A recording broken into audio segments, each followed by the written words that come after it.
Hi friends, நம்ம விஜய் மல்லி ஸ்டோரியில் வந்துட்டு பார்த்திங்கன்னா மல்லியோட நிலமை எப்படின்னு பார்த்தீங்கன்னா இப்போ வந்து சாமியோட நிலமை மாதிரி ஆயிடுச்சு அப்படின்னு சொல்லலாம். மெயினாக வந்திருக்கு ஒரு சின்ன கதை பார்க்கலாம்.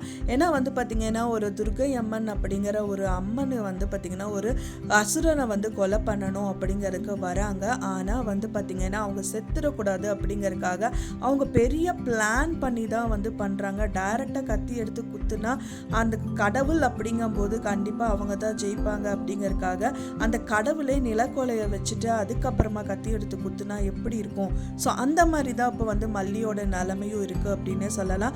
ஸோ ஏன்னா வந்து பார்த்தீங்கன்னா அந்த அசுரர் மாதிரி தான் இந்த சுடர் வந்து வேலை பார்த்துட்டு இருக்காங்க.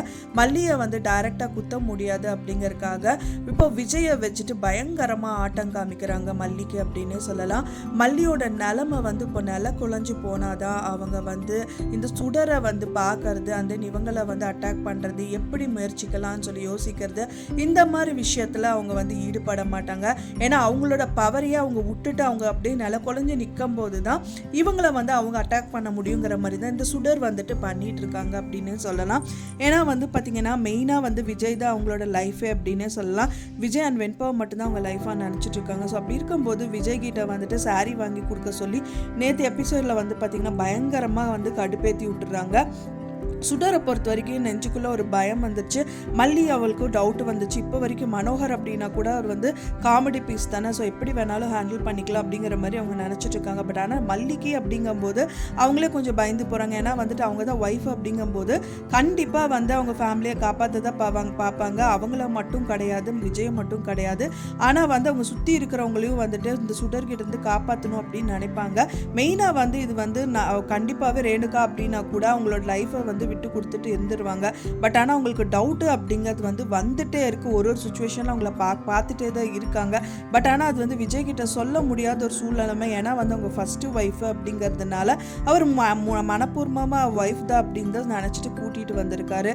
ஸோ அதனாலேயே வந்து பார்த்திங்கன்னா டாக்டர் கொடுத்த மருந்து எல்லாமே வந்து அவங்களுக்கு கொடுக்கறது செய்யறது எல்லாமே வந்து விஜய்க்கு ஹைட் பண்ணணும், குடும்பத்தில் இருக்க யாருக்குமே தெரியக்கூடாதுன்னு தான் அந்த விஷயத்துங்களை எல்லாமே வந்து பண்ணிட்டு இருக்காங்க.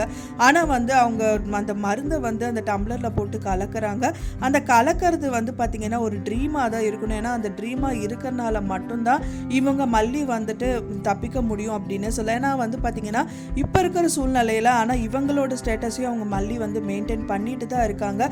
சுடர் எப்படி வந்து பார்த்திங்கன்னா யாருக்குமே தெரியக்கூடாதுன்னு அவங்க வந்து எல்லாத்துலேயுமே வந்து மலிப்பிட்டு செஞ்சிட்ருக்காங்களோ, பைத்தியம் அப்படிங்கிற மாதிரி நினச்சிட்டு இருக்காங்களோ, அதே மாதிரி அவங்களோட லைஃப் வந்து விஜய் வந்து நல்லவர் அப்படின்னு நினைக்கணுங்கிறதுக்காக எந்த விதத்துலையும் அவங்கள வந்து நம்ம ஹர்ட் பண்ணக்கூடாது அப்படின்னு சொல்லிட்டு தான் அவங்களும் அவங்க சைடில் வந்து ஸ்ட்ராங்காக இருக்காங்க.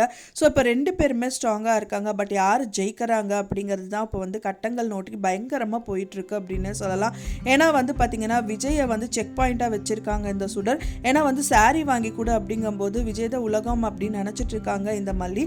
ஸோ அதனால வந்து சாரீ வந்து இவங்க தான் கேட்கணும். பட் ஆனால் அவங்க கேட்குறாங்கங்கும்போது ரொம்பவே வந்து ஷேடாக இருக்காங்க. அப்புறம் வந்து என்ன நினைப்பாங்க, ஸோ விஜயை பற்றி தான் நினைப்பாங்க, ஏன் இவர் இப்படி ஆகிட்டாரு, சுடரும் இதே மாதிரி தான், அதாவது ரேணுகா சொல்லி இவர் கேட்குறாரு, நான் சொல்லி எதுவும் பேச மாட்டாரு அப்படிங்கிற மாதிரி தான் அவங்க மைண்ட் செட் எல்லாமே போகுமே தவிர இந்த சுடரை கண்டுபிடிக்கணும், யார் இவங்க அப்படின்னு கண்டுபிடிக்கணும்னு ஒரு பர்சன் கூட அவங்களுக்கு வந்து தோணாது. ஸோ இதை தான் வந்து பெரிய செக் பாயிண்ட்டாக வச்சு அவங்க மல்லியை குத்திட்டே இருக்காங்க அப்படின்னே சொல்லலாம். ஸோ ஒரு விதத்தில் வந்து மல்லி செத்து போயிடுவா. ஸோ அதுக்கப்புறமா வந்து நம்மளோட விஷயத்த வந்து நம்ம பார்த்துக்கலாங்கிற மாதிரி தான் இந்த மாதிரி பண்ணிட்டு இருக்காங்க. சுடரியும் வந்து சும்மா சொல்லக்கூடாதுங்க, பயங்கரமான ஆள் அப்படின்னே சொல்லலாம். கதிரேஷனும் பயங்கரமான ஆள் தான். அவங்களோட பொண்ணுக்கு கூட இந்த விஷயம்லாம் தெரியாமல் தான் டெண்டர் விஷயத்தை எல்லாமே வந்து பார்த்துட்ருக்காரு. அதே மாதிரி தான் இந்த சுடர் வந்து பார்த்திங்கன்னா ரகு கிட்ட ஃபோனில் பேசும்போது மல்லி பார்த்துடுறாங்க. யார்கிட்ட பேசுகிறீங்கன்னு சொன்னோடனே டக்குன்னு அந்த ஃபோனை கீழே போட்டது, அப்புறம் பாட்டில் எடுக்கிறது, அந்த டயத்தில் வந்து அவங்களோட டம்மி ஃபோன் எடுத்து மல்லிக்கிட்ட கொடுக்கறதுங்கிற மாதிரி நிறைய தில்லாலங்கடி வேலையெல்லாம் அவங்களும் பண்ண தான் செய்கிறாங்க. ஸோ மெயினாக வந்து பார்த்திங்கன்னா இந்த விஷயத்தில் ஒன்று வந்து டேப்லெட் அண்ட் இன்னொன்று வந்து சிசிடிவி கேமரா தான் அப்படின்னே சொல்லலாம். ஸோ இந்த ரெண்டு விஷயத்தில் கையாண்டா மட்டும்தான் மல்லி கண்டிப்பாக கண்டுபிடிக்க முடியும். கூடிய விரைவிலே வந்து எந்த டைவர்ஷனும் இல்லாமல் மல்லி வந்து ஒரே ஸ்ட்ரெயிட் ஃபார்வர்டாக இந்த விஷயத்தில் வந்துட்டு கையாண்டா மட்டும்தான் கையுங்காலமாக வந்து சுடரை பிடிக்க முடியும். ஸோ வெயிட் பண்ணி பார்க்கலாம் ஃப்ரெண்ட்ஸ், என்ன நடக்குது அப்படின்னு சொல்லிட்டு நீங்கள் என்ன நினைக்கிறீங்க அப்படின்னு சொல்லிட்டு உங்களோட கருத்துக்களை மறக்காமல் எனக்கு கமெண்ட்டில் ஷேர் பண்ணுங்கள். நான் சொன்ன இந்த தகவல் உங்களுக்கு பிடிச்சிருந்தா மறக்காமல் லைக் பண்ணுங்கள், ஷேர் பண்ணுங்கள், கமெண்ட் பண்ணுங்கள், சப்ஸ்கிரைப் பண்ணுங்கள். மேலும் இன்னொரு மல்லி சீரியல் அப்டேட்டோட நெக்ஸ்ட் மீட் பண்ணுறேன். தேங்க்ஸ் ஃபார் வாட்சிங் மை டியர் ஃப்ரெண்ட்ஸ். நெக்ஸ்ட் வீடியோவில் பார்க்கலாம்.